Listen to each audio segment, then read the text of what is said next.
More news at the hour. The N1 here, Kroonstad, has reopened after a truck carrying mine explosives caught fire. So the road was closed for over 16 hours as teams work to clear the hazards. And so joining us now via video link to provide more details on the operation and its success is Sidney Dywili, Acting Provincial Manager for Emergency Medical Services. Sidney, good morning and thank you for joining us here on the SABC at this hour.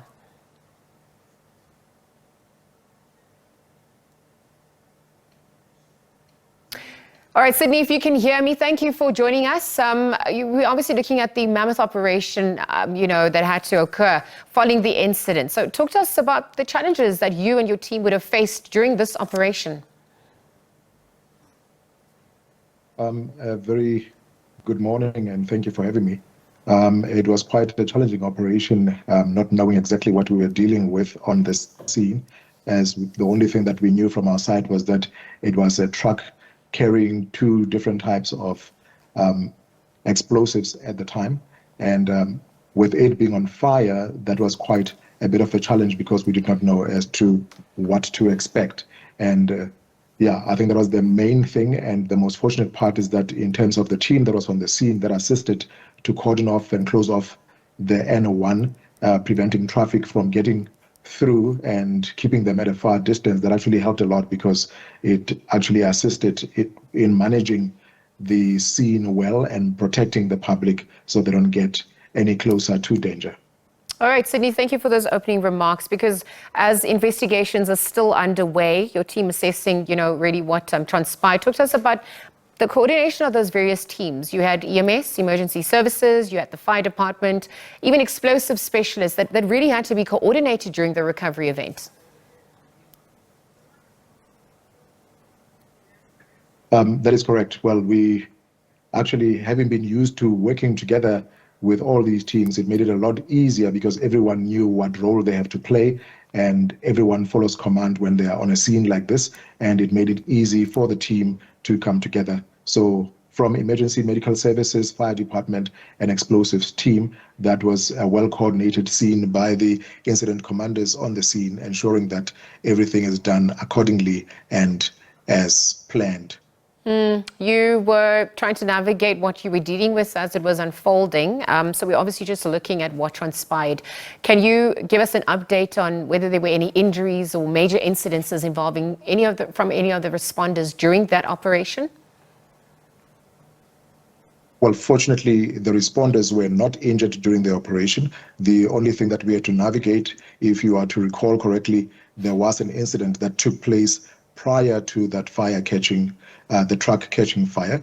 There were three light motor vehicles that were involved in an accident, and which was caused by, or allegedly caused by, an Intercape bus that had a tire burst, and its rim actually sparked fire and led to a felt fire, which caused the smoke that went into the N1, and visibility was reduced, which then as a result, it led to these light motor vehicles colliding with each other. So from that incident, there were 3 patients that sustained minor injuries, which were discharged on scene. Other than that, with the responders that operated on the scene, none of them were injured during this process. Sidney, thank you for that update. I want to look at the measures now that has been taken, perhaps to ensure the traffic flows managed safely on the reopened N1. What measures have been put in place?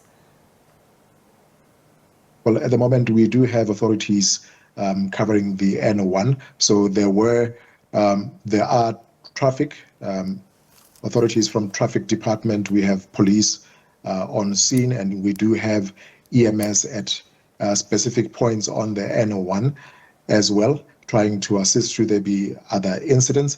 And they assisted from 5:30 this morning in letting the traffic flow through the N1 slowly and guided them properly to navigate the area that had where this incident occurred. So they are helping to direct traffic and to keep controls to ensure that there aren't any secondary incidents that happen. Well, Sidney, in hindsight, we always get to learn what not to do. And from your perspective, speaking at this hour, what do you think are some of those lessons that were learned from this incident that could enhance future emergency responses? Well, what one can say, it's very important that we ensure that our vehicles are roadworthy before we actually travel. And we need to make sure that we drive according to the speed limit. We ensure that we have our safety belts on, and we rehydrate and make sure that we don't drink and drive, and don't text and drive or use your phone while driving, as that can also be a distraction while you're driving. So it's important that even when you come across a situation like this one of yesterday, where there was smoke on the road, so one must actually slow down, put your hazard lights on to alert other road users that there is a possible problem ahead of you, so that you're all cautious as you're driving through the smoke. If you cannot see, then better move to the side of the road and stop.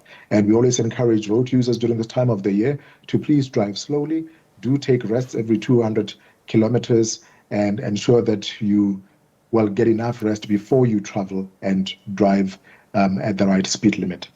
Well, it's, Sidney, adhering to those rules, it's a festive season. I know that essential workers are also rather overstretched. Lots of sacrifices also coming through, but they obviously provide hope and essential services during this time, particularly in such instances that that are unexpected. But lastly, as we wrap up this conversation, what would you like to say to the team members and the experts who contributed to this operation?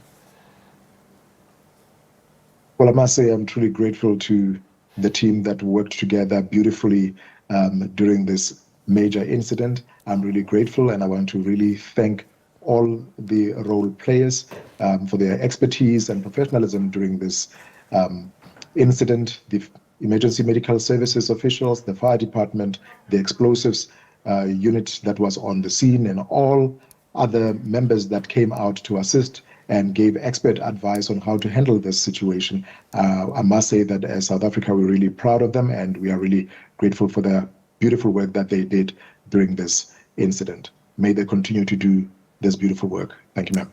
Sidney Dywili, thank you for your work as well, and thank you to you and the team for that prompt and that the response. Of course, we're going to leave the conversation there for now. Just Sidney Dywili, the Acting Provincial Manager for Emergency Medical Services, joining us, giving us an update following the N1 near Kroonstad having been reopened after a truck carrying mine explosives caught fire. Sidney just updating us there as to what has transpired from here too. So we'll park the conversation.